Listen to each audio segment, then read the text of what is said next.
A serious note before we start the show. Irrational fear was built as a vehicle to make fun of the media's propensity to make us scared of every little thing. Ironically, we build it as the show that tells you what you should be scared of. And if this week is anything to go by, what you should be scared of is being a journalist that is critical of the Australian government.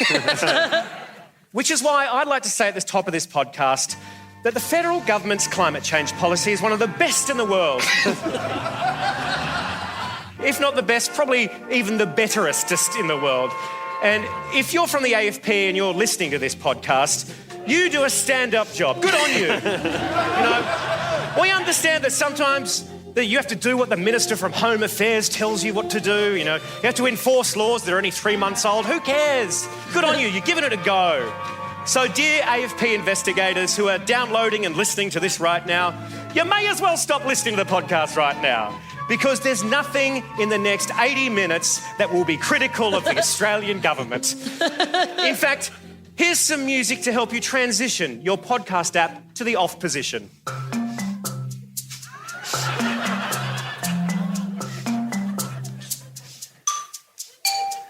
Okay, I think now that they're gone, I think it's safe to say the climate solutions package is absolutely fucked and we're all going to die. Irrational fear contains naughty words like Brexit, Canberra, fair cum, and Section 40. Irrational fear recommends listening by immature audiences. Tonight, climate change deniers admit they're only in it for a spot of fun and the money. And we investigate how many keep cups you need to keep before the climate crisis is over. And after the AFP raided homes and offices of journalists reporting on government overreach, the media gets to ask only one question, and that is ScoMo's favourite question. How good is Australia? This is Irrational Fear!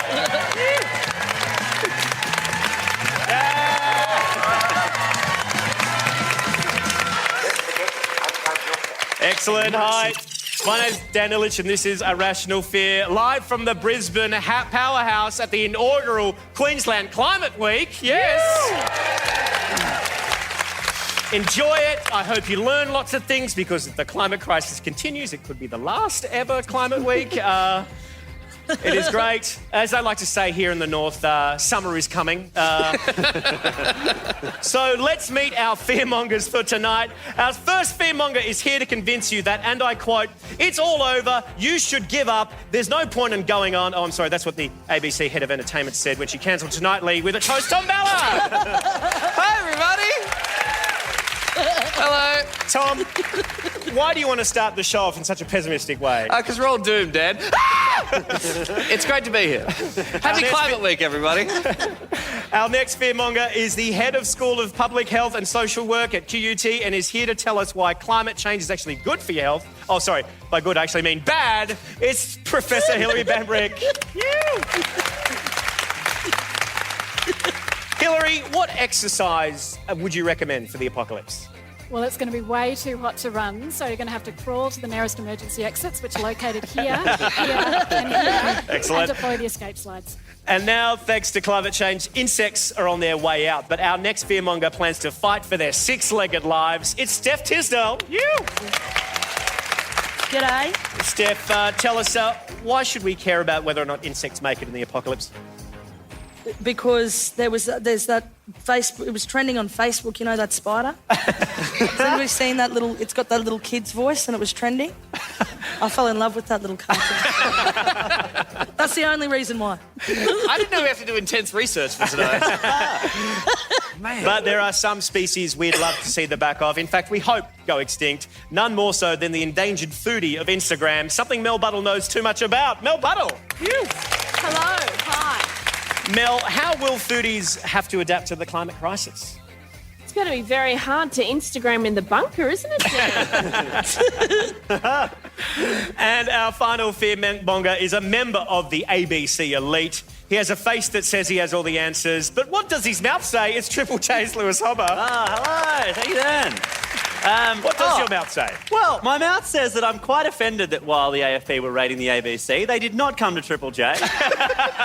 Well, we don't have any secrets. What have you got? What has Triple J got? I got no... What?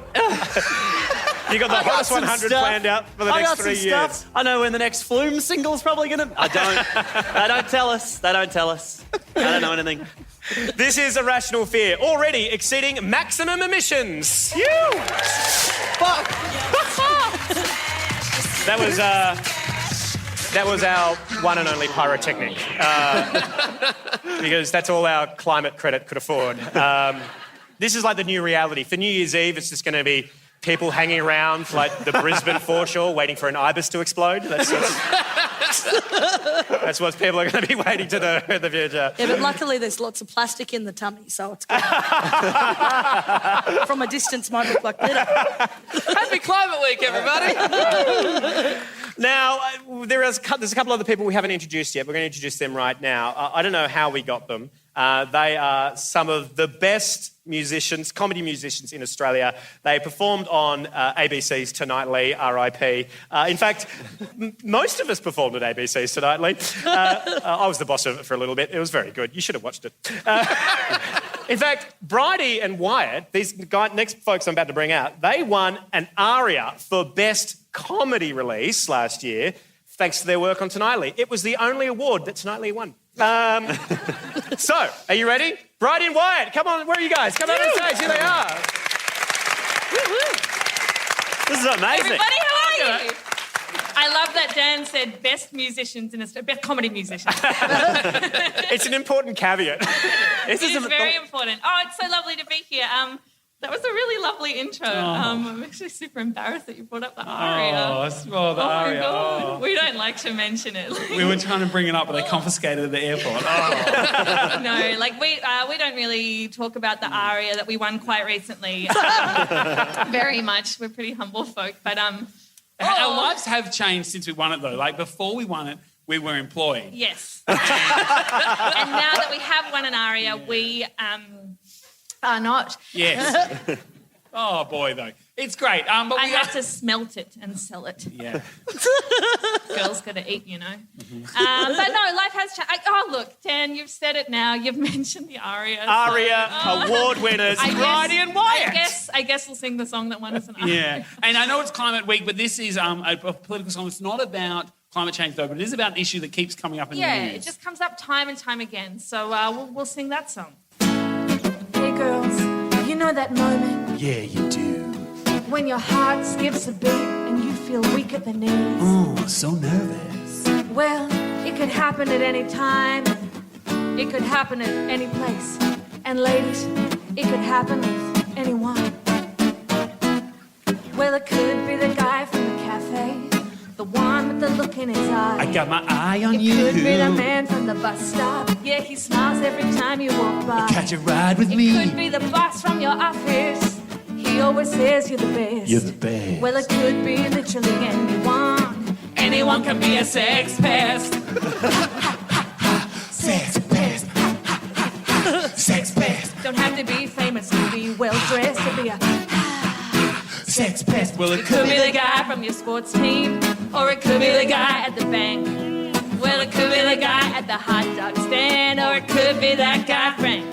Well, it could be the guy that you went met one time. Well, it could be Keira Knightley. That's right. That's right, it could be a woman. But statistically, it's highly unlikely. It's not just the guy in the fancy bar. No, it's not just that big Hollywood star. No, it's not just the guy in the park in the dark. No, that's just Mark. He likes dark parks. Let me break it down now. Here we go.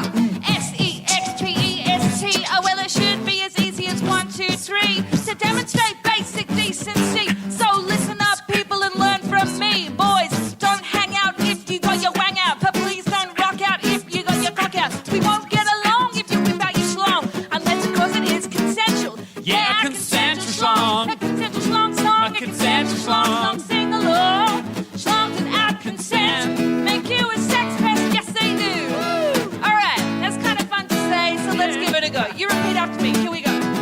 Oh, a consensual schlong. A consensual schlong. A consensual schlong song. A consensual schlong song. A consensual schlong song. Sing along. A consensual song, sing along. Nailed it. Ha, ha, ha, ha. Sex pest. Ha, ha, ha, ha. Sex pest. Well, it makes us feel stressful. Press when you act like a sex pest. So remember, girls, it's not just famous people. The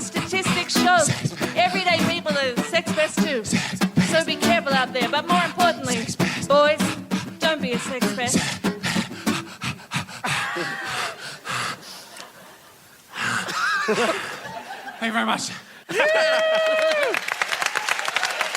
Thank you very much. Are you okay? Yeah, I'm a bit winded. But it's kind of like it got a good message to it. Yeah, that song. that's right. Anyone could be a sex pest. You know, like dream and you can achieve, you know? Oh, it's not aspirational. Not aspirationally, like a warning. Yeah. Like anyone. Not like anyone can be... No. Oh, God.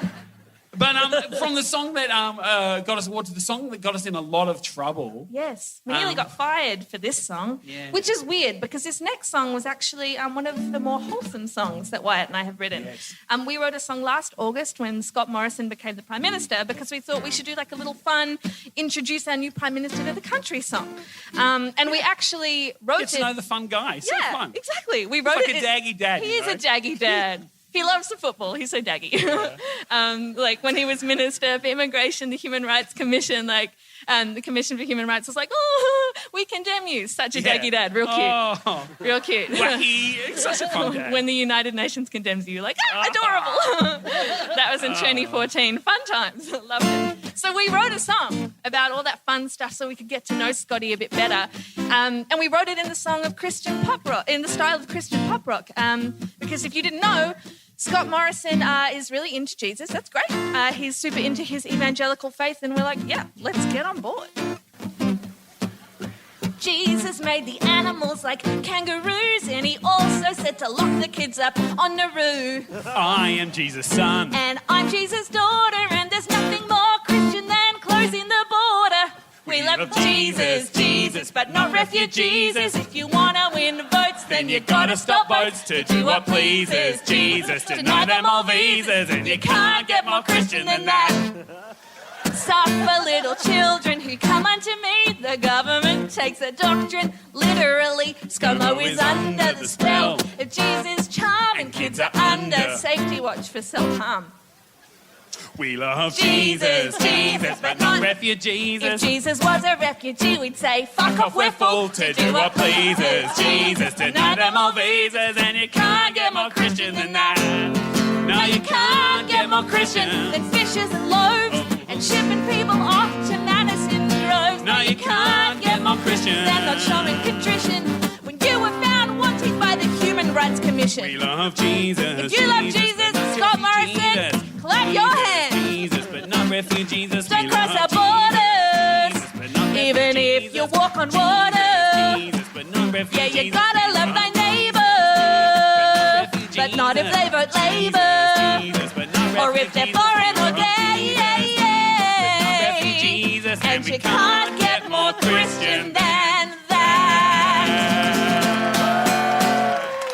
Thank you. Fantastic. Brilliant. And once we did that song, everyone loved it in the Murdoch press, didn't they? Thank you very much. I love it. Great my news. God. Oh, fantastic. You guys have really covered all the big topics, refugees, Me Too movement. So this is Climate Week. So take it away with your climate song. So, Sorry, Dan. what's that? We were just told to do that. Sorry, one second. Sorry. Dan, we did. We don't have a country We're doing song. climate. This is Climate Week, so you should do a climate song. Hang on a sec, band meeting. What the hell, man? You're speaking into the microphone today, actually. All right. Okay, we. These guys are actually these guys are actually going to make up a climate song for us here tonight. So this is great. So do you guys want to take some suggestions? We'd love that, and then we'd like to take an hour, Yeah. and then we'd like to come back. You can pick any word you want from B to Z. All right. B to Z. You can pick any word. Numerals. You can use numerals, symbols. Just between B to C. Carmichael. Carmichael. Wow. Well, that fits these rules. All right, write it down. Guys, what's Reef, great. What's something that you're actually honestly really scared about? Banana, my favourite fruit, full of potassium. But obviously, yeah, good. Pakistani, a delicious cuisine, one of my favourites. But obviously, water's rising. What else? What's some things we're worried about? Extinction. Heat death of the universe. This is I am sensing a major key for this song. This can be cheery. Climate refugees. That's good. Mass Dream migration. world. This is a very cheery topic we've picked today. Oh, there's so many laughs to be had. Great. We are in coal. Coal, that's fine. Coal, I love it. Rhymes Coal's with so many great. things. Thank you. It's so great to watch the creative process. Dengue Dengue fever. fever. Dengue Is fever. that a Yep. thing? Like, is the planning going? I'm scared. Wait, can you put in Bieber fever as well?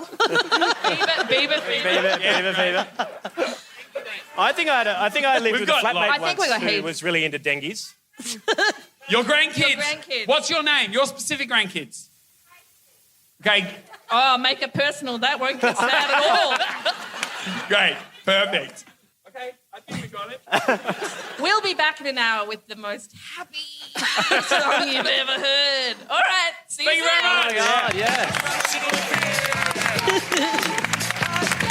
It's gonna be stuck in my head. All right, great, so fantastic. All right, folks, let's get. Brisbane hasn't had 2 ARIA winners in the same room since one of the Veronicas broke up with Ruby Rose and came home. What an honour. It's huge. All right, let's get into some fears and fears. Now, when we're talking about climate change, language is really important. It's really important to help communicate about extremely complex things like climate change. Teenage activist icon Greta Thunberg. Woo, yeah. Now, last week, I think it was, or maybe a couple of weeks ago, she implored us all to stop using the phrase climate change and really encourage us to use climate crisis. But this week, the fossil fuel industry is also on the rebrand too. In the USA, the Department of Energy is leading the way to rebrand liquid natural gas to freedom gas. Now, these are actual words from the US Undersecretary of Energy. Increasing export capacity from the Freeport LNG project is critical to spreading freedom gas throughout the world. I guess anything to make it more attractive to the end user. Thank you. No, yeah, well, yeah, it wasn't worth it. All right. You're right. Let's move on quickly. And then, right, so in using that context, very funny stuff. And then it came back again in the same press release from this guy. I am pleased that the Department of Energy is doing what it can to promote an efficient regulatory system that allows for molecules of US freedom to be exported to the world. So That's amazing. so good. Molecules of US freedom just used to be bullets. I feel like that was like, ah, fuck yeah. Now, what's funny is like Steve Weinberg is the name of that guy who read that, whose quote that was. But why doesn't he use his own powers for rebranding his own portfolio? In case you missed it, this is his full title, Assistant Secretary of Fossil Energy. It doesn't really scream innovation. It kind of sounds like something like an intern at where Fred Flintstone works. Thank you for that laugh, for that cutting-edge 60s reference. Really appreciate that. Really appreciate that. First the fart joke, now this. Strap in. All right, fearmongers, tell me, is there a better way to rebrand LNG? Tom? Well, first I'd like to apologise. I let off some freedom gas in the dressing room before. And you guys probably still experience that. I think freedom gas isn't bad. I think if you really want to appeal to like your right-wing Christian crazies, you want to go for like Jesus gas, aspiration gas, not poofter gas. Fair dinkum gas is probably coming down the pipeline from Scobo. I reckon we're going to hear that pretty soon. I think we can hit the niche market of voluntourism. You know the dickheads who go, I'm going to take a year off before I go to uni and build schools. We could call it no, it's freedom gas again, isn't it? Call it woke gas. Woke gas, yeah. I work at the ABC. I'm interested. Take my money. I mean, what other fossil fuels should be rebranded this way, do you think, Mel? What's a fossil fuel? We should clarify, Mel doesn't know what climate change is. We were discussing this backstage and we feel Just like... because I'm from Queensland and the Origin was on last night doesn't mean I don't fucking know that the world's ended. Like, Origin's not an energy company, it's a fucking game.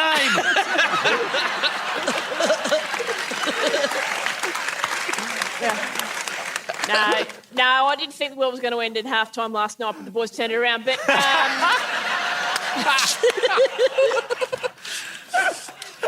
I'm glad we're all going to die with this kind of shit. What about you, Hilary? Do you think this makes LNG sexier? Like, would mum and dads, pick LNG over other fossil fuels to energise their home? Yeah, look, I don't think there's anything particularly sexy about freedom gas. To me, it sounds like the joy of a newly single person who gets to fart in the bed. But why would you want to make it sexy? It's already called liquid natural gas. They're hot words. Oh, you're right. It's all right. Just leave gas off. Just like, are you going to get some more liquid natural? Yeah, I'm going to get some fucking liquid natural, baby. It's already all natural. I feel like I could pick it up at a farmer's market. I'm in. It is artisanal. Yeah. It's It sounds like something that should be at the top of an SBS promo for a documentary about to watch. The following program may contain liquid natural gas. Maybe instead of liquid, just organic. organic. If you want to turn people off like fossil, like they're made out of like dead animals. We should just call coal dead puppies. I think that would just my family's been mining dead puppies for generations. That sounds awful. You should stop that. There is no way that's stopping Gina Reinhardt. And guess what I did with their skins? I turned it into this coat. 101 kelpies. And while we are still on words, once again we turn to Sweden. Recently the Swedes in social media have coined a new phrase. This is the movement here. It's called fligscam. Fligscam. Yeah, and it's often seen in conjunction with the hashtag Jag stannar på marken. Fearmongers, any ideas what this could be? I'm pretty sure I built one of them once. Yeah, isn't a flick scam? It was an Allen key. It was an absolute prick. I feel like I'm on a game show and those letters are going to re-scramble to make some goddamn sense. I thought flick scam was that thing when you get a little cold drop of water go down your back. You go, oh, flick scam. Well, that hashtag is obviously a really successful one that I'm sure we're all It's the kind of hashtag with. you get tattooed in Bali. Oh, yeah. Oh, Jag Remember the and Stan. hashtag, everybody? Jag stannar for my hashtag. Yeah, it's like a wedding between two people who you don't know that well. You're like, fuck. You know, when they fuse it together, it's like the Haydens and the Smiths. It's the Hay-Smith wedding. It's the Jagstanapanakins and the Parmanmakins. Use the hashtag. It's a lovely cake. And it's not racist because they're white. Exactly. That's what I like Thanks for about it. clearing that up, Tom. It actually is it's like a flight shame. It's actually the feeling of being embarrassed or ashamed to take a plane because of the environmental impact. And the hashtag in Swedish means, the long hashtag means stay on the ground. According to Swedish Rail, a single flight between Sweden's two biggest cities, Stockholm and Gothenburg, generates as much CO2 as 40,000 train journeys. And thanks to fligscam, Swedish railway operators are experiencing a 20% rise in rail journeys. One owner of a rail holiday company said he'd never experienced demand like it before, working 16-hour days just to keep up. He said sometimes there were 30 people waiting on the phone just to talk to him about booking a rail holiday. Yes. Yeah. Clap the shame. Clap the shame. There's footage of him on the phones. I think he's going, That's apparently that's. And again, not racist. Because it's a Muppet. So just for perspective here, who took a flight to get to this show tonight? Dad, not only did I fly, but my water flew. Thanks, San Pellegrino. Do you think fligscam would work in Australia, Hilary? You'd have to improve the trains a hell of a lot before that would happen. Yeah. We already have it when everyone, if a friend of mine flies Jetstar, I'm like, you dog, you scum. You should have gone Tiger. No, I don't know. If people are like, you shouldn't fly on a plane, I'd be like, well, you want to drive me, mate? Like, Sydney's 18 hours, let's go, Let's crack it. What would it take to get Australians to feel shame about unnecessary flying, Steph? It surprises me that bintang shirts and fucking braids don't. So I think... Fuck, I think it's a hard slog. I don't like being flight. I don't like being slut shamed, and I don't like being flight shamed. I'm a slut who is a gold frequent flyer, okay? And I am proud. Do not shame me, sir. Can you be a slut, though, Tom, if you're sort of just at home, just pottering around, just you? Like, is it like you identify as a slut? Yes, I identify as a slut, and one day you'll see, and you'll all see. we could have Skyped you in for today. Finally, here is some good news. One of the upsides of rising sea levels is that some very critical internet infrastructure will be destroyed. Yes! Yes. According to a report from the University of Oregon, over 4,000 miles of fibre optics and 1,000 nodes will be underwater. I don't know what a node is. I assume it's like a fat controller of data. What'd you call me? Steady on. And with the hardest cities in the US being hit will be New York, which of course is home to global finance, Seattle, home to Amazon and Microsoft data centres, and Miami, home to cocaine dealers who only accept Bitcoin. So, very tricky, very tricky. And to fix it, Amazon does have a plan. They simply are planning to say, hey, Alexa, move to higher ground. So, fearmongers, what are you most looking forward to when the internet goes dark forever? Oh, Dan, I'm so glad you asked. Not having to attend or listen to podcasts. Can't wait to not do this anymore. Finally, the hellish nightmare will be over. I feel like Australia's preparing for this eventuality by installing the NBN. We're getting in the mindset of what it will be like. A reality. Yeah. It's a practice run. We're ready. What about you guys? What do you feel like? When the internet goes dark, what are you looking forward to most? I think it'll be a nice time to make your own porn, Dan. And to reconnect with your local community, like in the old days. Like, what have you got? I've got this. I've put that on a CD for you. It'd be nice to bring porn back to the theatre. Yes. Homemade bloody Aussie porn. No more imported shit from overseas. Keep it local. Keep your porn miles in your suburb. We'll have Kate Blanchett on the Sydney Theatre Company, and over in the Sydney Porn Theatre Company, it will be Kate Blank. Not Chet. He tried there, everybody. I thought if I started, it would work, and then it didn't come. Kate Munchett, maybe. Oh. Don't worry about Oh, that's pretty good. Yeah, it's not Kate bad. Munchett was the joke I said. This is a rational fear. Is the new Prime Minister for the Environment Nelly? Because it's getting hot in here. Ladies and gentlemen, please welcome Tom Ballard. Yes, Tom.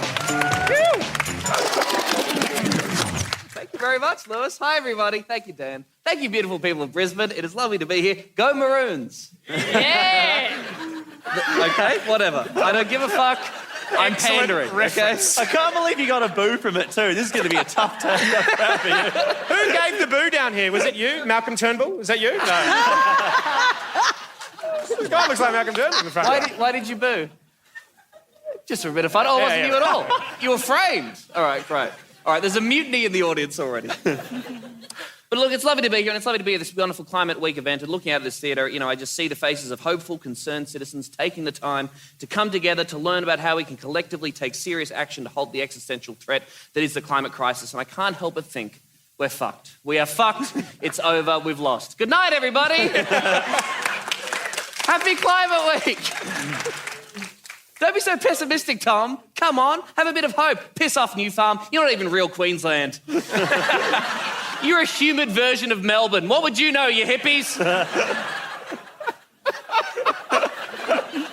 We're fucked. Admit it, you know it. We are all fucked, right? The pepperoni coal mine is going ahead. The Great Barrier Reef is dying. 1 million species face extinction. The latest report says human civilization will be coming to an end in 2050. And our country has just decided to re-elect a human man named ScoMo. We are fucked. ScoMo! ScoMo sounds like a disease that affects pirates, really, doesn't it? Yeah, I lost my leg to the ScoMo. That's our leader, and the leader of the opposition is Anthony Albanese, a man we've decided to call Albo. Australian politics is ScoMo versus Albo. Just a nation of cavemen. Me like ScoMo, me like Albo. We're not even going to have elbow to elbow. We don't even have elections anymore. It'll be ScoMo and Albo wrestling in a muddy billabong. And whoever emerges as the victor will become the fucking primo, mate.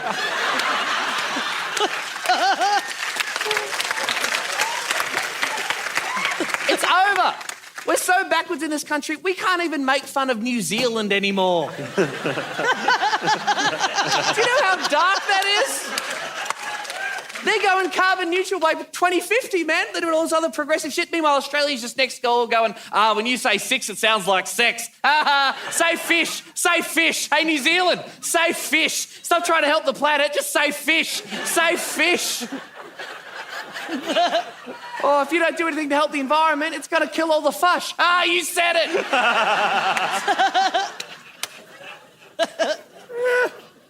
We're fucked. That's the topic of my 45-minute speech tonight, everybody.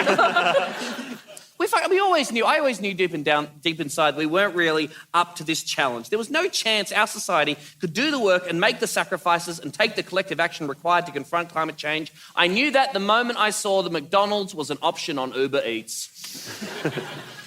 You see what I'm saying? We're not going to transition to an entirely renewable economy by 2030. People can't be bothered leaving their house to go to a drive-through restaurant to get fast food. We're fucked. We can't do drive-through anymore. It has to be drive-to. Drive-to me. When we had drive-through, we couldn't be bothered using all the letters in the word through. We were just THRU. That'll do. We are months away from Uber Chew as a society, okay? Uber Chew is where you just lie on the couch and the exploited immigrant comes around and feeds the chicken nuggies into your mouth and moves your jaw for you, okay? 5 stars. Uber Chew, it's coming. Then Uber Poo, you know it's on the way. What, I have to get up to go to the toilet? What am I, training to be a professional athlete? No. Bring me the bowl, Muhammad. Let's go. Oh, yeah, you grown, Queensland. We're fucked. Oh, don't worry, Tom. Technology will save us. We'll invent the technology and that will fix everything. Now, I would believe that if every single scientist and person with technological expertise was working on the problem, okay? If all the boffins around the world were working 24/7 on eliminating carbon from the atmosphere, then sure, maybe humanity would have a shot. But that's not what's happening, is it? The scientists are working on some other shit. They're working on Uber Chew. And they're working on little Snapchat filters that make you look like a baby. They're working on making a live-action version of The Lion King. Remember how you watched The Lion King as a kid and you thought, nah, it's good, but not enough dimensions. I want my singing lines to be more realistic, please. Last year, a bunch of nerds spent hours and hours ensuring that the horses in the video game Red Dead Redemption 2 would have testicles that shrink in the cold. They spent time and energy on that. Meanwhile, in the real world, actual horses can't shrink their balls because the planet's too fucking hot! Hey, nerds, how about you stop writing codes to digital horsey balls and join us in the war against the sun? This isn't even comedy anymore, just real anger. My generation is screwed. Millennials, we're just screwed. We could even buy a house. Now the entire planet is dying. Fantastic. We're heading for a post-apocalyptic Waterworld scenario. I'm not going to be able to afford a boat. 2050, the world's flooded. It's me and a bunch of other 60-year-olds living in a share dinghy. All you baby boomers will be dead by then, won't you? You've timed that very well, actually. Climate change kicks in, you go, okay, see you, bitch, bye. You go up to your negatively geared property in heaven. Meanwhile, I'm down here working 15-hour shifts for Uber Swim, trying to save up a deposit for a fucking kayak.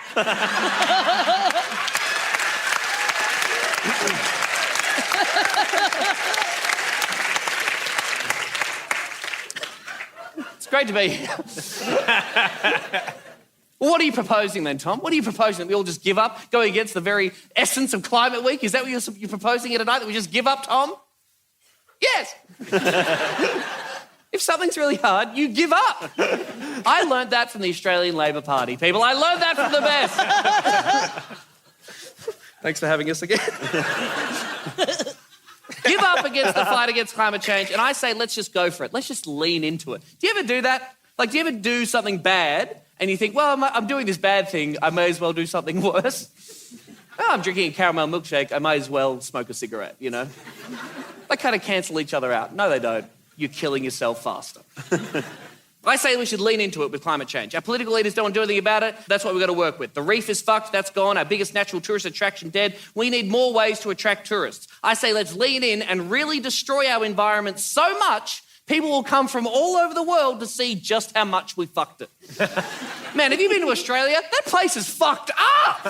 It's like nothing I've ever seen before. They made a replica of Uluru out of burning tyres on top of the original Uluru. And you're encouraged to climb it. It's insane. They turned Tasmania into a coal mine. They're fracking the Great Barrier Reef, which doesn't even make sense. You're allowed to hunt koalas, man. Seriously. All right, you're not going with that. They know about the chlamydia. Yeah, okay. Yeah. If nothing else, friends, if we can't do that, if the politicians aren't going to do anything to combat climate change, I say please at least legalise drugs, okay? Legalise all drugs and give us that, it'll help, okay? Let us be as high as the sea levels, all right? Please. Please. Oh, the ice caps are melting. Nah, bro, fucking everything's melting, man. Thank you for listening, and remember, everybody, give up. Tom Ballard! Fuck, you're awesome, Tom. That's so good. What about you, folks? Do you have any hope left, Hilary, after listening to Tom? Look, I've got some great news for Tom, and that is under climate change, cannabis plants should grow really quickly and really big. Yeah! Oh, that's great news. Thanks, What about cocaine, Hilary? How will that grow? Will it grow any cheaper in Australia? Will it Because at the grow- moment it grows Yeah. at about 300 a bag, I'm told, and that's too much. 300? 350 in Brisbane, and you better be organised. I've heard that in Sydney they deliver. But anyway, this is turning into a different conversation. Man, you're going to get rated so good. Finally! I feel like I've got an advantage because my teddies will probably make me float. People listening to this, go to the website, check out the photos. And at the end, somebody will be trying to say on there and I'm going, there's no room. And somebody's going, well, there is room. That's a reference to the Titanic. Whatever. Yeah.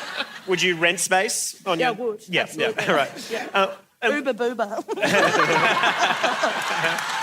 I should have just said booba. Damn it. Do you think comedians have a place in the apocalypse, Mel? What? Look, sure, we're very important. If you check out our Twitter, doing some pretty cutting-edge work there. I'm retweeting to over, 500-600 people a day, and they are reading that and they're lapping it up. Tom, are you suited for the apocalypse? Am I suited? Yeah. I think I'll be yelling like that constantly with a pan on my head, just banging that every now and again. And, I swear I'm a slut. it's pretty close to my life now, to be honest, so I'll adapt just fine, thank you. Well, when it comes to the climate apocalypse, there is no state more vulnerable than your state, Queensland. But there's no need to leave Queensland. I mean, you guys have so many wonderful events here. The Indy, the Commonwealth Expo Games, Expo 88. I love that game. That was great. All the big hits. We've actually found a pitch video from the future for a big event that Queensland's going to be hosting in 2038.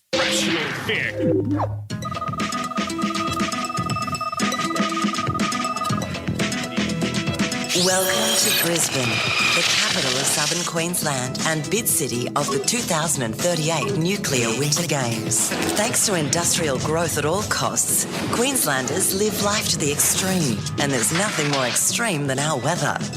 But every cyclone has a silver lining. Last year, Bridie, Denise, Franz, Ian, Jackie, Philippa, Gertrude, Tiffany, Melinda, Cheryl, Rochelle and Dave nearly made space for new stadiums and sporting facilities, and now we're ready for rebuilding again. With the southward spread of dengue fever, southeast Queensland now has the lowest rate of dengue fever in all of southeast Queensland.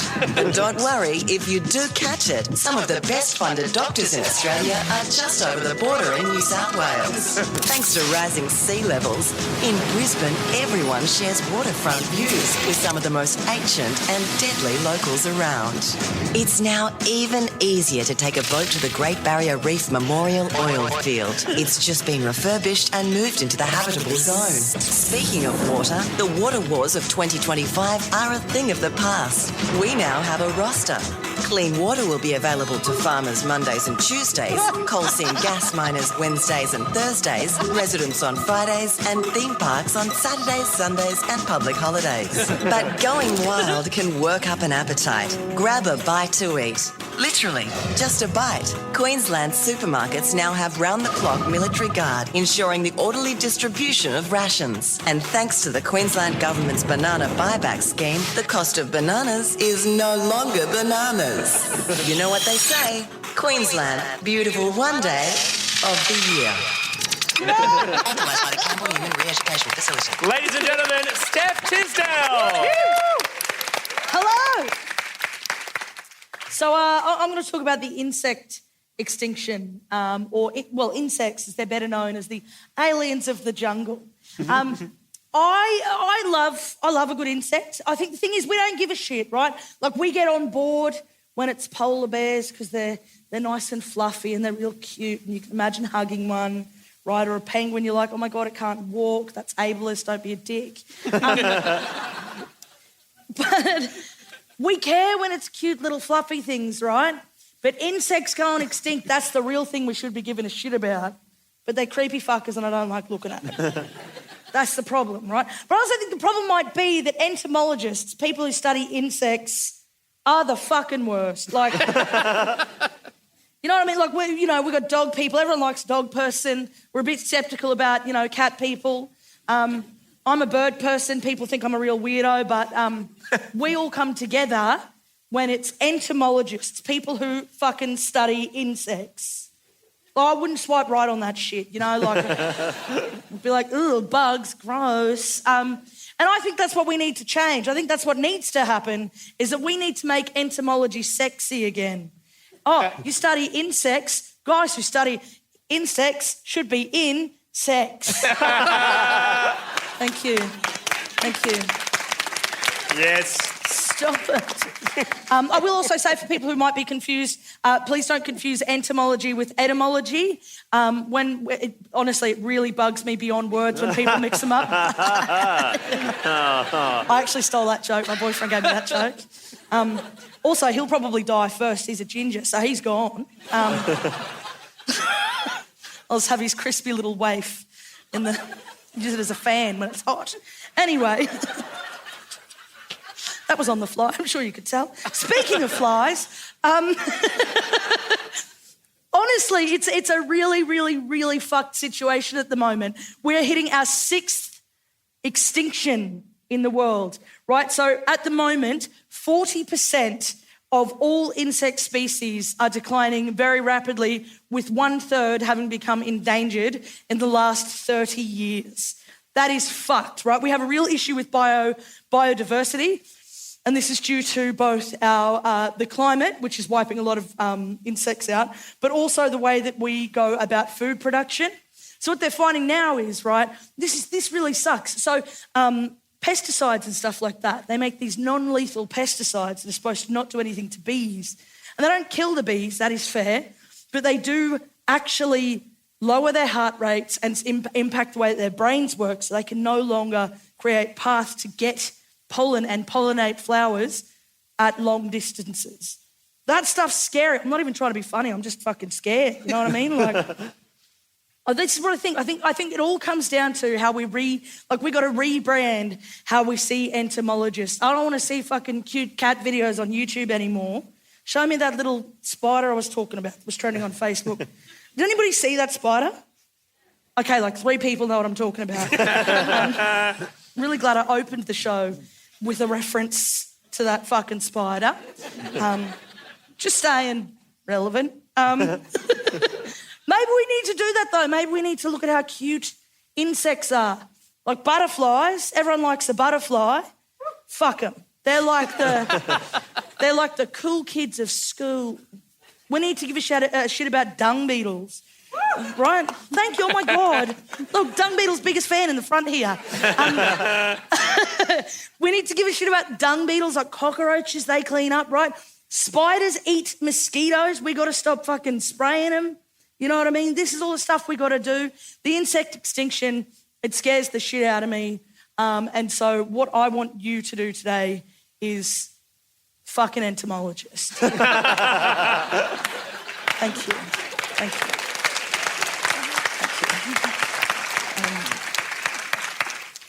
Just before I sit down, are there any entomologists in the room? Actually? Is there actually one? Where? Yes! Where? Come on down! Come down here! Come down! The rest of the show is an orgy! Oh, is there two? Oh, just one. Okay, right. Oh, my God. What's your favourite insect? Oh, lame. No, I'm sorry, I'm joking. But I'm not, you know what I mean? Like, this is the problem. Ants are pretty... All right, what's your second favourite one? Yeah, praying mantis are cool. They are cool. All right, we'll just bond over praying mantis. And what was your name? Sadie. Sadie's getting lady later. Thank you. All right, thank you. Steph Tisdell. Excellent. For you folks, would any of you swipe right on an entomologist? Tom, as the resident slut? I mean, I'm largely homosexual, but yeah, I'll fuck you, Sadie. Come on. We can talk about ants, you freak. Are the praying mantis the ones that eat, like they fuck you and then they eat you? Yeah. You creepy lady! Don't you dare eat me! Unless it's the other head. Whoa! Hey, it's a family show. It's not a family show. It's not a family show. Fuck it, let's get weird. But there are words, even though this isn't a family show, there are words we can't say. Would spiders be less creepy if they only had 4 arms? As in these arms? It's the hair that puts me off, I think. If they were... You only like ball spiders. Yes. Yeah. Yes. Then it's like spiders like advanced hair. No. You'd be swiping right on the ball spiders. I have to answer yes, I would date a spider, Hilary, yes. In this day and age, if that's what you identify as, I do not want to be an arachnophobic...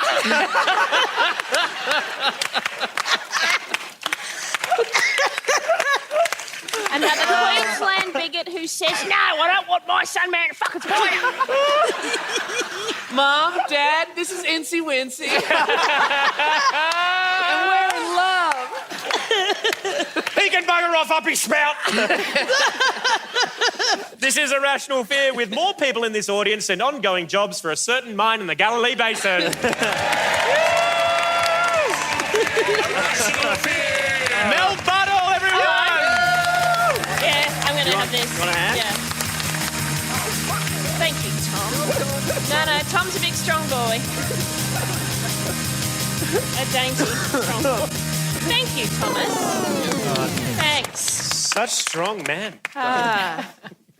Well, Steph gave you a lot of statistics. Here's one. 71% of all teams who win Game 1 in Origin go on to claim the series. So...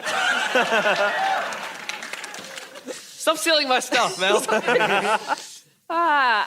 First of all, good evening, upwardly mobile lefties. And the Gorman looks amazing, and hope you all got a good park for the Prius. So, now, people assume because I'm a Queenslander that I don't understand climate change, and most of the time, yeah, they're pretty spot on. But look, it's something that we can actually fix. Tom, you're wrong, okay? And we can fix it through designer keep cups and vegan brunches. From my research professor. Now, when it comes to climate change, though, the biggest victims will not be some rare bilby in Adelaide, but it will be foodies, and it's going to hit hard, guys, yeah. It's fucking coming. It's coming for New Farm, it's coming for Tenerife, it's coming for Newstead. It's not coming for Newmarket. They'll be all right out there. It is coming for us hard-working, blogging, gramming, waiter-irritating foodies, okay? So you try and write a memorable blog about Malay chicken in 56-degree heat, go for it, have a go. You can't do it, can you? Oh, okay, Mel. Yeah, foodies aren't the only ones who write blogs, are they? Oh, yeah. I've never read one, so... If you find a blog on the internet that is not about rooting or food, it is a Russian scam trying to overthrow the government. So, look, I hate to get all political. No, I love it. It's fun. Now, the sea levels are going to rise, right? And that will mean a lot less alfresco dining, unfortunately. So that's brutal, isn't it? Yeah.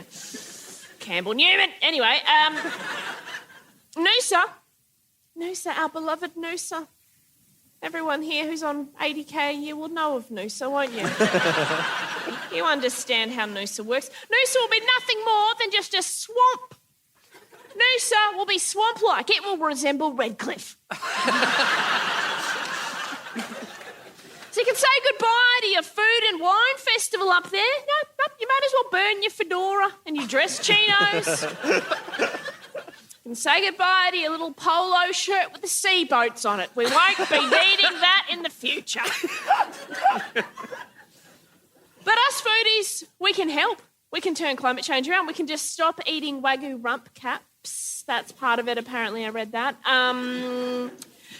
Now, I don't want to give up charcuterie, but, like, a lot of it is made from pork, so maybe if we all disagree, like, I don't know, like, maybe only, 10 steaks a year, we could save the planet. It makes me feel uncomfortable. Let's not do it. Okay. But will this life even be worth living if we are forced into lentil-based diets? Tom knows it's not, okay? Red meat is the enemy because cows' farts are ruining the world, okay? I read that. That's my level of research that I've done for tonight. So the Breakfast Creek Hotel needs to be protested, right? Need to take it to the streets. But because there's nothing rugby dum-dums love more than red meat. Similar to Steph, I do implore you, if you root anyone who plays rugby and they eat steaks on a regular basis, you are going to need to withhold sex until they get onto lentils. Bushfires are coming. You can say goodbye to the Hunter Valley, to the wine region. It'll be on fire. Yep, goodbye. There'll be no more Pinot Noir. No matter how good you can make a beautiful Pinot, that won't make it for the flames of your log cabin going down at the winery, will it? No. Just the word artisan will mean nothing to you people. We must act now, okay? So when all hell breaks loose and you're all living in your bunkers out at Brookfield, it's nice, isn't it? Just past Indooroopilly, you love it. And it's not that far to the city. Because I go after I've dropped Harry at Kinder at 9:30 and I'm in half an hour. In shocking news, I don't think all allergies are going to be catered for in the bunker. It's going to be pretty horrible in that bunker. When the apocalypse comes, there's going to be hives, there's going to be upset tummies, there's some pretty serious stuff, okay? Hope you've all done your FOD maps on tin beans, because that's all there's going to be. Oh, I'm sorry that we're going to be in this bunker for the next 80 years, but I actually can't have lentils because they give me a little tummy ache. Eat her first, get her gone.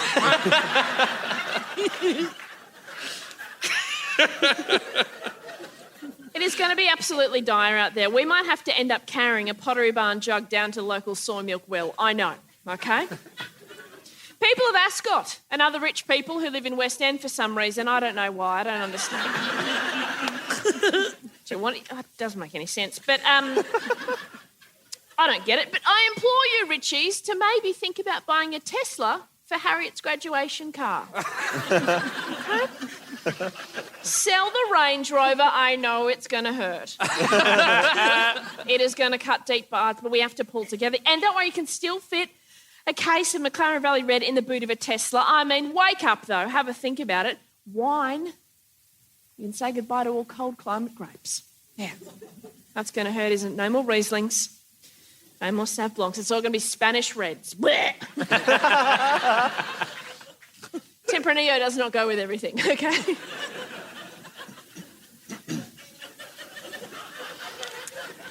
On the matter of temperature, when it's hot, kids are absolute assholes, okay?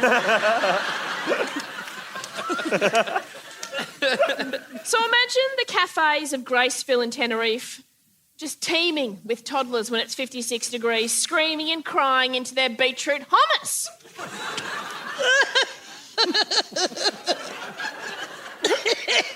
Don't be stupid, but kill them all on day one. Get rid of them all. Anyway, anyone called Atticus with a milk allergy? Bang, bang, bang, bang, bang. See you later. You weren't going to make it anyway.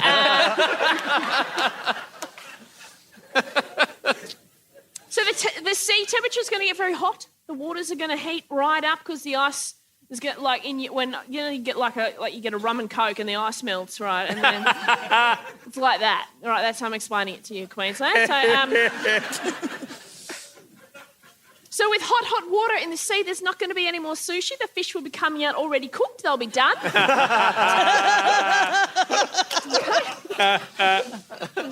Just go down to the shore with a big basket of chips and just get yourself ready for Friday night. Bye-bye ceviche. Bye-bye salmon nigiri. Imagine a sushi restaurant. Try and picture this. New farm. A sushi restaurant, right, with no raw fish, okay? None. There's seawater lapping around your ankles, but to be fair, you can get the same experience at the sushi train Wynnum. But, so what can I do to help? I'm just a foodie wanker with a Volkswagen Golf and a moleskin notepad. There's things that you guys can do. You can go vegan. Mel, are you vegan? No, don't be stupid, but you can. Something you can do. I'll catch up later. Like, you go ahead and let me know how it all is. Yum, coconut milk, my favourite.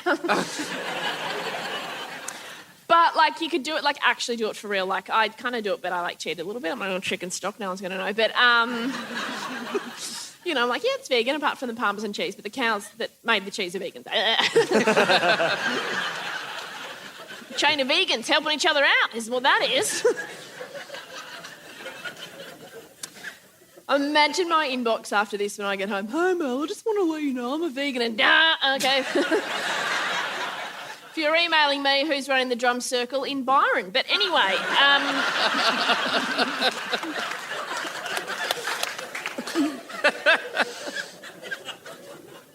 now, the sad fact of this whole thing is climate deniers, they are out there, they exist, they're not here because you had to pay to get in, but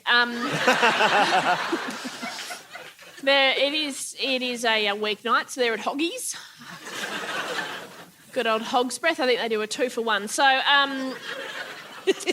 no, they're busy calling into AM radio, so... But they exist and we need to bully them into getting a keep cup, okay? And then bully them for picking a dumb keep cup, all right? Anyway, there's things you can do. You can, and I'm doing it already, you can hang around farmers markets. That helps somehow, apparently. Just go there and be like, oh, it's better than Coles. It's heaps yummier. Yum, yum. Food miles, artisanal produce, say it all the time. People will be like, yeah, she knows. But I'll finish on this. I mean, like, we're all doing our best, but how much coconut oil do I need to smear on myself, Professor? Well, you can come to this, before this is taken seriously.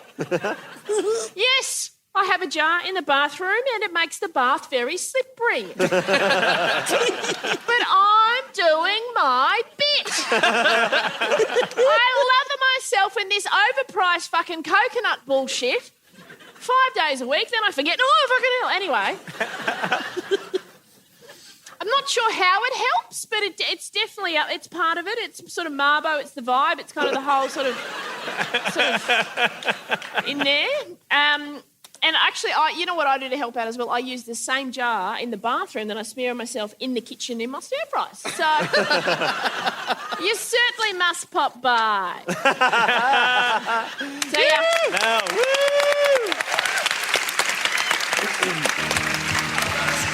Oh, yeah. Irrational fear! So funny. Fantastic. That's great.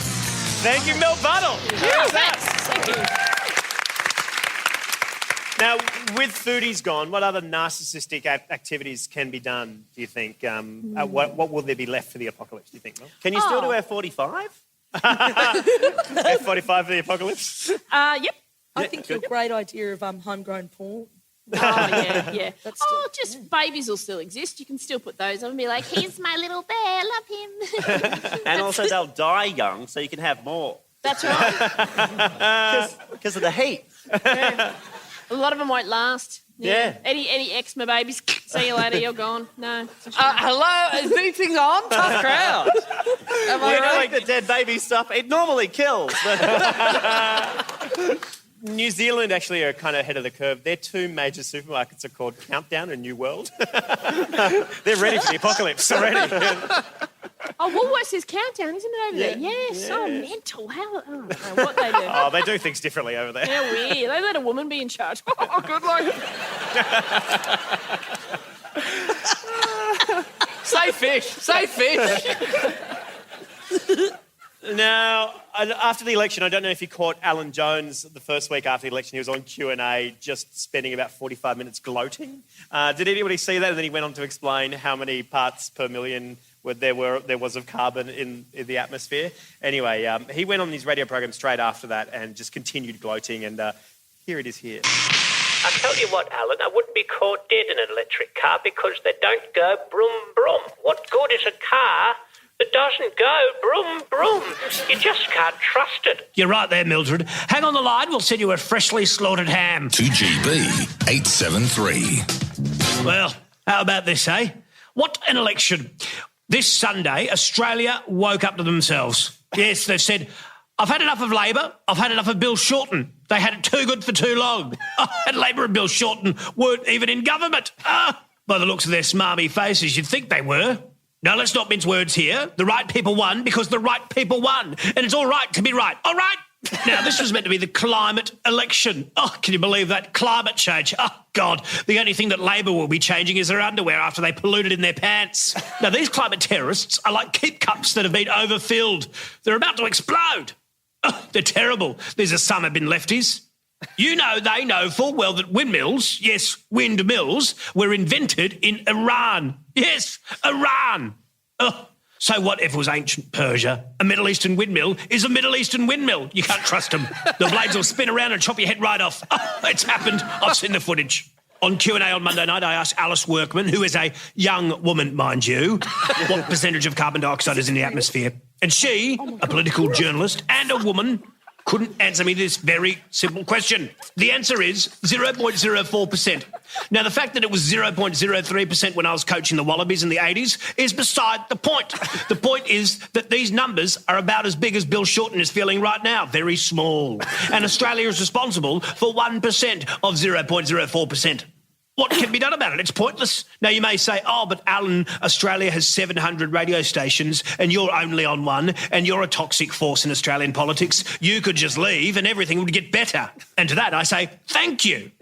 I am powerful because of the Alan Jones signature multivitamin, Jonesy-Vite. With everything you need to stay alive when you're in the fight of your political life. That's the Alan Jones signature multivitamin, Jonesy-Vite. And let me tell you something, I, for one, am very thankful that the coalition won the election. After all, I declared I would retire if they didn't. But you know me, I'm not the retiring type. I'm 78. I don't plan on retiring anytime soon. Bob Hawke didn't retire until he was 89. Oh, God, I've got some time ahead of me. Speaking of climate change, up next, something that really gets my globals warming. Anthony Kalia, live in studio. Oh, what a voice. You're listening to the Alan Jones Breakfast Show right across Australia. All right. Now, look, before we end the show... I'm sorry, but Steph thought that was real. Yeah. It was... I was going, is this a fucking joke? But it was. Yeah. It's good. Is this a fucking joke? This is fucking boring. No, it made more sense. Yeah. It's me. I do it. I do It's a Alan. good Alan Jones. Thank you very much. No, it was good. I just stay for the Anthony Kalia jokes everywhere. I always like what it would be like if John Michael Housen was on Alan Jones's show. Ba-da-da-dum-da-dum. Oh. No one knows who John Michael is. No one under 40 knows who John Michael Howard is. All right. Now, before we wrap up the show, we've still got a little bit to go. Before Lewis brings us home and gives us hope for the future and solves climate change in 5 minutes. It's weird that I've always known how and I haven't mentioned it until this very minute. It's actually a bit of a dick move, but lucky for you. We've got an expert here. We thought we'd discuss some of the health implications for humans on a warming planet. Now, if you drew like a Venn diagram between climate and disease, in the middle would sit Hilary Bambrick. And that's her Tinder bio. Which way are you going to swipe? We know, right? Absolutely. Yeah. Well, if you had entomologist, we'd know. So tell us, how does it feel to be in the middle of that Venn diagram? Yeah, look, it's very quiet because everybody is dead. Mamma mia! I guess you're right. Yeah, wow, gosh. Good luck following that, mate. This is the saddest topic of them all. We're trying to deal with it in a mature way, everyone. Well done. You're doing very well being here. Now tell us, with the health of the planet as a given, we kind of talk about planetary health all the time when it comes to climate change, but we don't really talk about how it affects human health, particularly when we're talking about climate change. We're always focused on emissions and oxygen and stuff like that. But what are some of the most unusual challenges that humans will face heading into a warmer planet? So this is the time where the show gets serious, so my apologies. But when climate change or the climate crisis won't actually create any new diseases, but what it might do, and what it actually has done already, is it might revive long dead ones. So a few years ago... Zombie diseases? Zombie diseases. So a few years ago in the Arctic, 2,300 reindeer died from anthrax, and dozens of people were hospitalised and a child died. And now this disease hadn't been around for a very long time. And the reason why it re-emerged is because there were what had been frozen ground started to defrost in temperatures that were way above average. And basically rotting reindeer corpses leached into the water supply, and those were contaminated with anthrax spores. And so people got sick and Rudolph died. the anthrax reindeer. Had a very white nose. Anthrax, I only remember anthrax because, in September 11, post-September 11 world, members of Congress were getting anthrax-infected envelopes. That's my only reference for it. What is it? What is anthrax? Yeah, and you don't need to lick an envelope these days. You can just go lick a reindeer. So, Right. Oh, damn it, that's my Saturday. So it's bacterial spores, and they get released. So they can lie dormant. You know how you put stuff in your freezer? Mel's got a whole lot of meat sitting in hers, obviously. Yeah. Yep. So that preserves it, and a similar thing happens with bacteria and with other pathogens as well. So you put them in the freezer, they don't often die. They might just sort of lie there dormant for a while, have a little bit of a nap. But you start warming the planet, and they, become zombie. When you get home tonight, check your frozen reindeers. Health risk. Good takeaway message, Tom. What other diseases would be lying under the tundra in previously frozen places? Yeah, well, there's some thought that, we managed to eradicate smallpox many decades ago, but, potentially it's not just reindeer corpses that might be rotting. You've got human corpses that might be rotting as well. Fucking terrifying. Everyone's going to sleep really well tonight. Dodo AIDS could be coming back.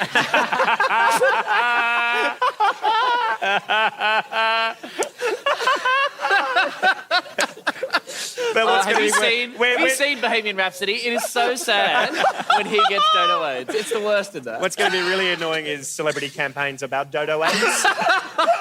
Every minute of every day. Wear the beak, guys. Wear the beak. Guys, you've got to laugh!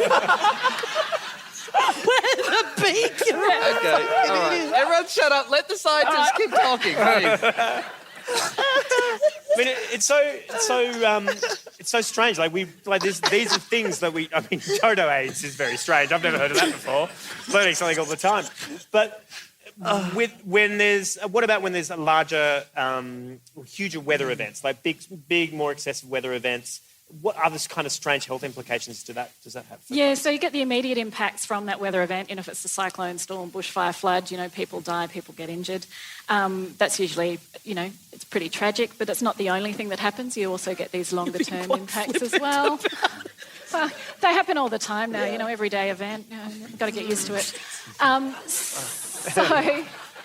So it's also the longer-term impact. So if you've got flooding, for example, you've got contaminated water supplies, you've got breeding grounds for mosquitoes, so you'll get, more mosquito-borne diseases like dengue, for example. How prepared are we for this kind of stuff? Like, how much Denizen will I need?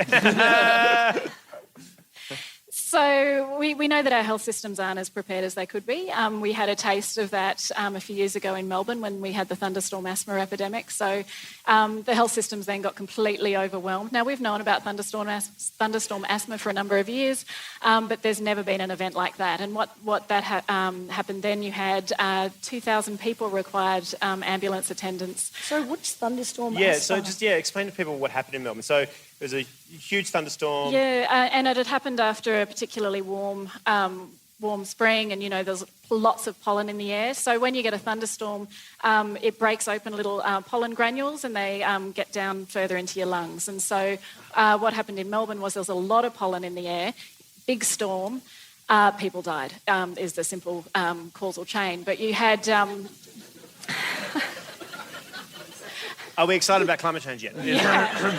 So 2,000 people needed ambulances, 8,500 people went to hospital, and 9 people died. And many of those people had never experienced asthma before. And that's before Dodo AIDS came back. So... the weather in Australia has always been pretty extreme. I read a scientific paper the other day, and I'll read a bit of it to you.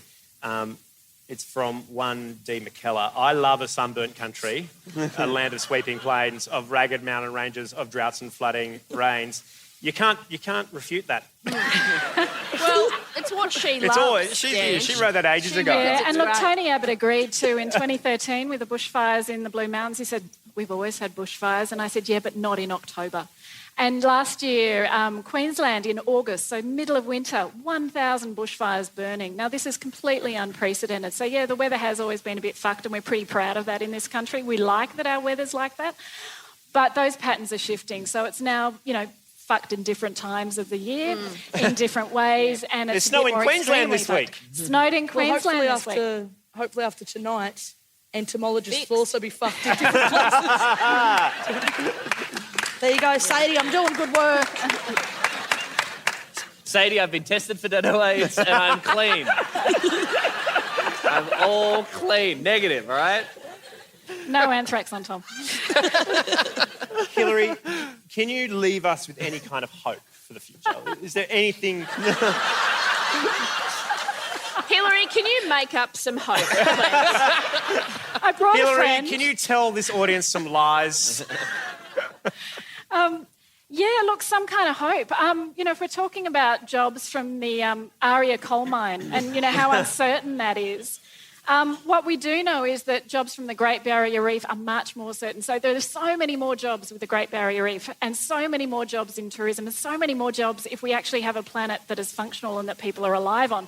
So I don't know how that works. Yeah.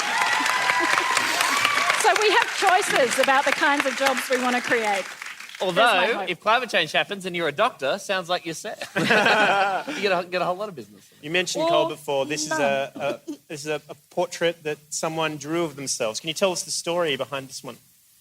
Sure. So I used to live in the Illawarra, down Wollongong way. Yeah, anyone from Wollongong? Thanks, Mum. Yep. I lived about 100 metres from the train tracks, and those tracks would carry uncovered coal trucks every day. And they'd often sit up at the train station, and my house would get covered in coal dust, as would everyone else's houses.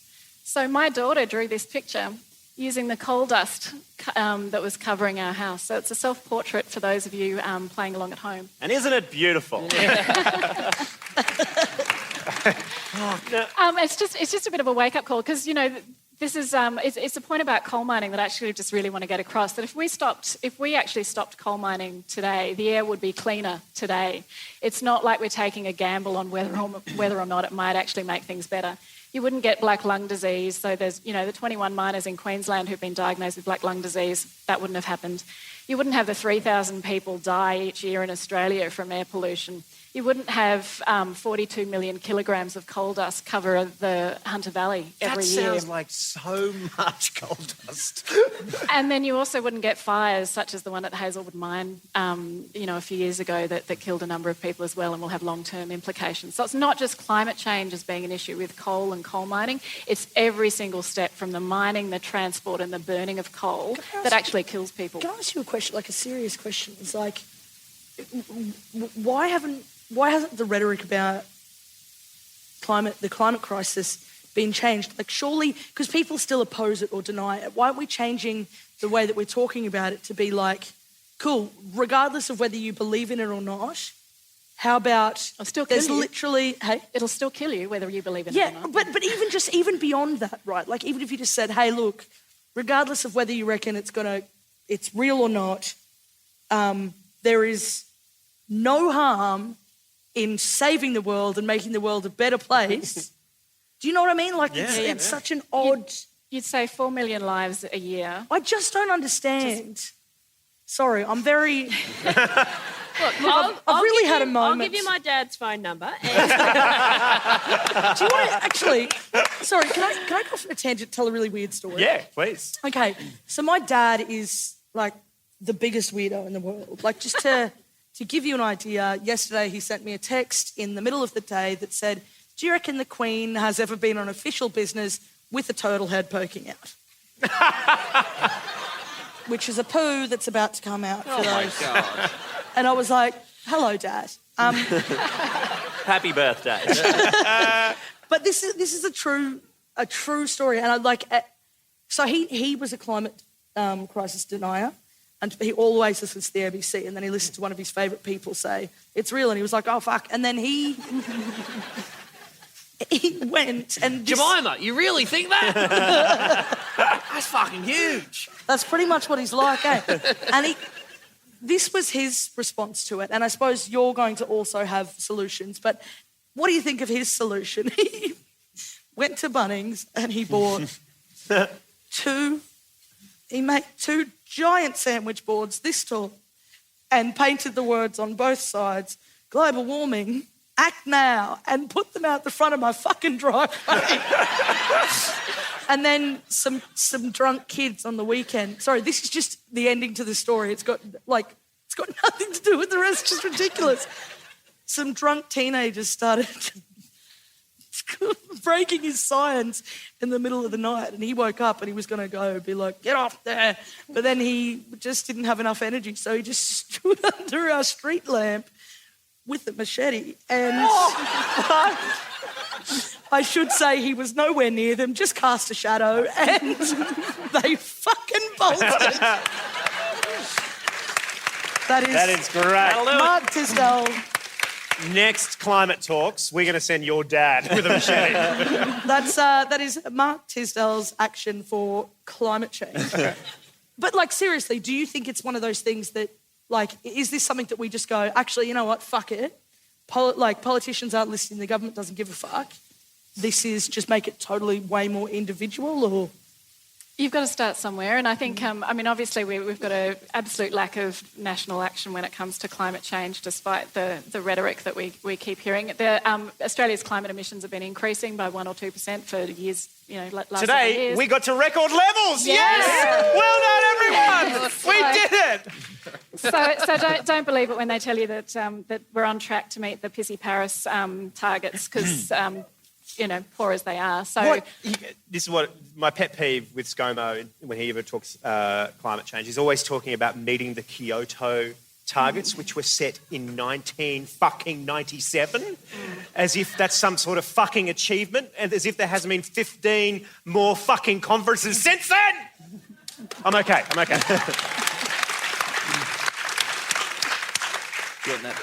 So to be frank, Australia's target of 26-28% below 2005 levels is not at all adequate. 2005 levels were almost record levels anyway. To actually get adequate sort of reductions in greenhouse gas emissions, we need to be aiming for 45 to 65% by 2030 and zero net emissions by 2050. So that's the bottom line. All right. Everyone, please thank Hilary. You know what? I might. I might. This is A Rational Fear with more laughs than Labor seats in Queensland. Ladies and gentlemen, Lewis Hobba. A rational fear. Damn, son. Hello, Queensland. What a barrel of laughs it's been. Okay, at the end of my thing, I'm going to ask you to do something, and I'm going to get you to agree to it now, because in between now and then, you're not going to like me. So can I get just you all saying, yes, Lewis, on 3. 1, 2, 3, will you do this for me? Yes, Lewis. All right, okay. I'm really glad that we are doing A Rational Fear here in this part of the country tonight. After the election we just had, I think it's important that we're here in Queensland, where it all went wrong. Despite all the predictions, not a single Liberal national politician lost their seat. And the seats near the mine had swings of up to 15% away from the party that wanted to address climate change. It was the climate change election. I don't know if you heard about that. Did you get the memo? Did you hear it was the climate change election? It certainly wasn't the government change election, thanks to you. Queensland, you're just a humid middle finger to the rest of the country, aren't you? You're our Florida, filled with crocodiles and unironic Hawaiian shirts. It's hard to imagine a better display of how little you care about climate change than having Climate Week now. You know what would be a great time to finally get stories about climate change out into the Brisbane press. Let's do it the day after State of Origin. Fuck.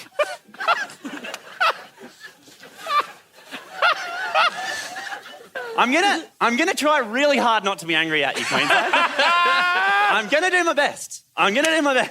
Because I understand why you didn't vote for climate action, you know? Who among us hasn't decided that 1,400 jobs in a coal mine were more important than the future of the human race? We've all been there. I get it. Jobs are important. You need jobs. Everyone needs jobs. We need jobs, you know? If we didn't need jobs, we wouldn't be here in fucking Queensland. We don't need to come here from Climate Week. We already come from a place that knows that climate change is important. It's called 2019. You should visit.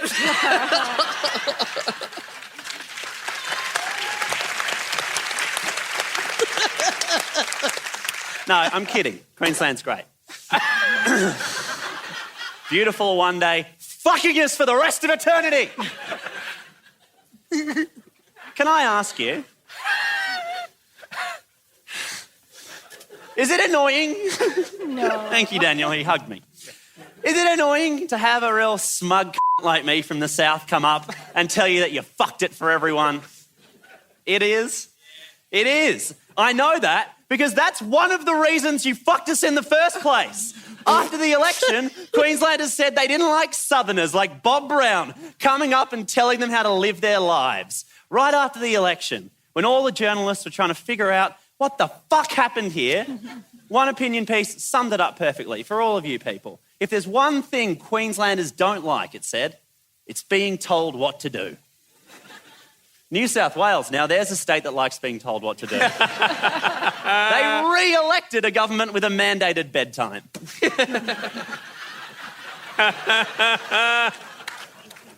But you, no siree! Have you ever tried telling a Queensland rugby league player to stop having group sex? Good luck! Now, in Bob Brown's defence, he was probably fine with the group sex. It was the mine he wasn't into. Queensland. Fuck. You don't like being told what to do. You're cool like that, aren't you? You're cool. Very cool. You don't like being told what to do. Even when it's right, you're cool, you know? It's like, no, fuck. You're not Australia's fucking Florida. You're Australia's moody teenager. Wanking into the sock of our future. People hated you so much after the election that they demanded your entire state be annexed from the rest of Australia. People wanted Quexit. Now, not me. I didn't want Quexit. It sounds like a laxative. And even though you did shit the bed, I still believe in you, Queensland. I understand why you did what you did. You said with your votes what really we've all been thinking. People who care about the environment, kind of a drag. They're kind of a drag, you know? Like, ugh, you know? Like, ugh, ugh, like, ugh, you know? They're just like, they're the people who hand their homework in early, you know? Like, ugh.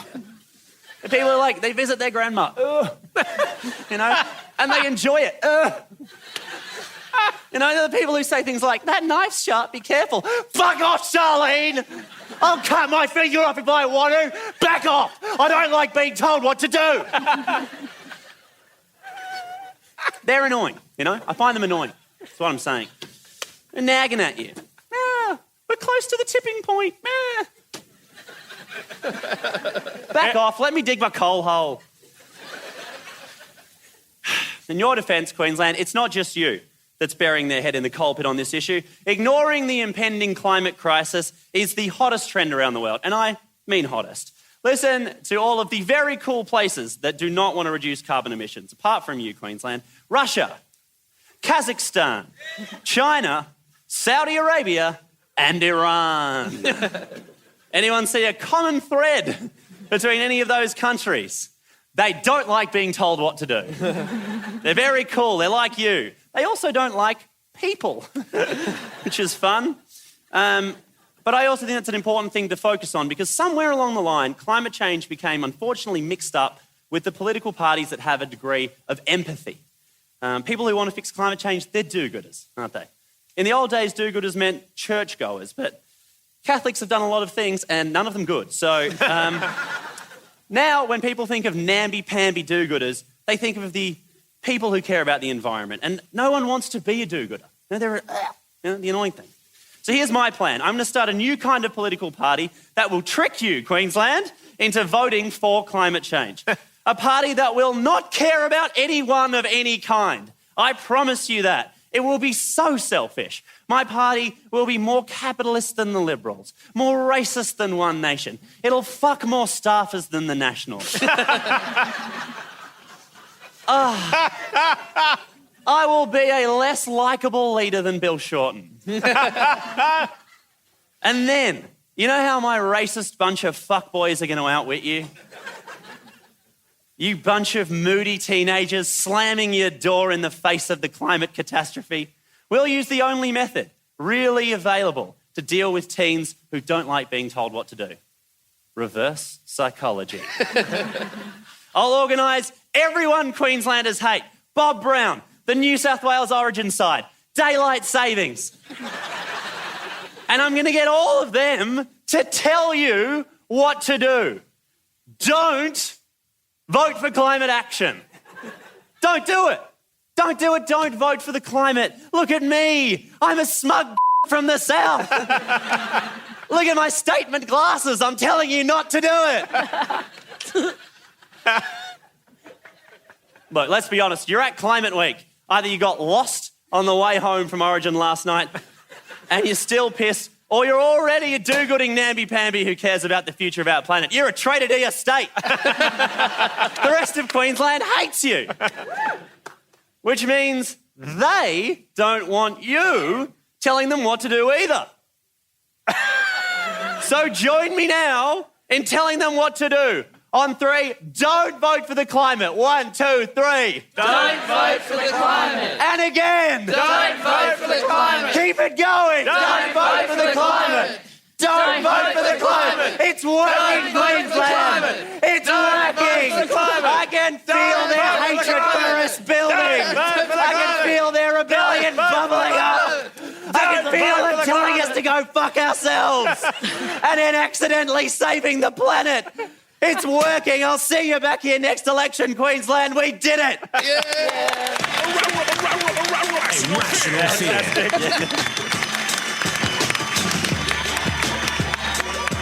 Thank you, Lewis. I actually went to South Bank earlier today, and I met some Queenslanders who, well, they have a message for you. You might be surprised. You probably didn't meet these Queenslanders, but they've got a special message for you. Dear parts of Australia that aren't Queensland, we're sorry about the election. It's just that. Clyde's billboards were yellow. Yellow is very eye-catching. Like a banana. And Queenslanders love bananas. We know the mine will add to the climate crisis. Just think of all the jobs it will create. LNP ministers deserve lucrative board positions too. And we're sorry for backing bigoted climate deniers. Like Malcolm Roberts. Even though all the empirical evidence points to him being an empirical dickhead. It's just that if we admit that climate change is happening, it will be catastrophic. For Queensland property prices. We need to sell our homes for as high a price as possible. So we can afford to live someplace cooler. Like Canberra. Sorry, I didn't mean cooler, I just meant someplace colder.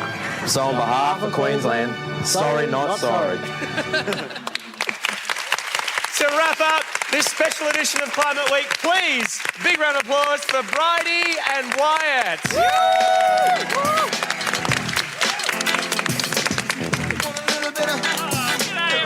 Oh, what an educational experience that was, Lewis. Well, we have written a song. Yeah, you guys were like, hey, do some doom and gloom. We're like, oh, fun. Let's have a quick refresher. Here are some of the words that you gave us to write a song about. Coal, the reef, Pakistani, Afghani, banani. Climate, refugees, coal again, dengue fever. Grandkids, that was from Tracy. And Bieber fever. Thank you. So not the cheeriest list, but you know what? We defy you. We reckon in the year 2050, even if the climate has all gone to hell, humankind will still have hope. That's right. And will still have love. So there. So this is a love song set in the year 2050. Oh, what a time. Everything will be great. One day I met a girl with a normal number of hands. She smiled at me and said her name was Liza. One day I met a boy down by the lake. You know the one, the lake that used to be Mount Isa. I asked her on a date and we went to a swim-up movie. This girl's so great I just can't leave her. I liked the man, but not the film. It was kind of weird about a climate refugee with dengue fever. Refugee 7. They jumped the shark. Oh, What's a shark? they're all dead. I look at her and something's blooming, not just the algae in the water. I looked at him and sparks are flying. By the way, I am Tracy's granddaughter. Yeah! And if I'm gonna be going extinct, I wanna go extinct with you. You and me were inextricably linked. I wanna go extinct with you. I didn't mention my fella's name before. It's important. You see, his name is Barney. I'm an Afghani. He was a bit crude sometimes. Every coal's a goal. You know what I'm talking about. Panani. If I'm gonna be going extinct, I wanna go extinct with you. Our lives are gonna be succinct. I wanna go extinct with you. The years went by, all one of them. Our love, it was so brief. We had our anniversary down by the normal barrier reef.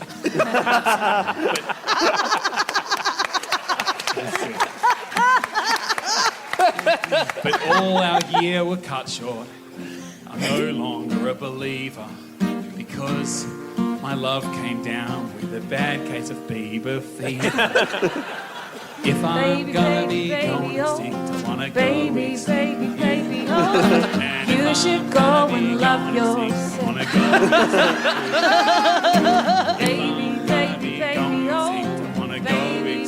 baby, oh. Is it too late now to say sorry? Yes. Thank you very much! Ladies and gentlemen, please thank Mel Buttle, Steph Tisdell, Hobba, Ballard, Jill Span,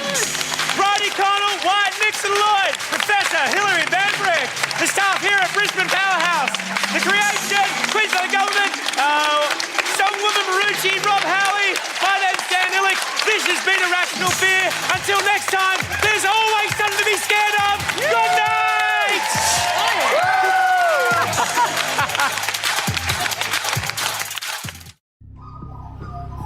The Climactic Collective.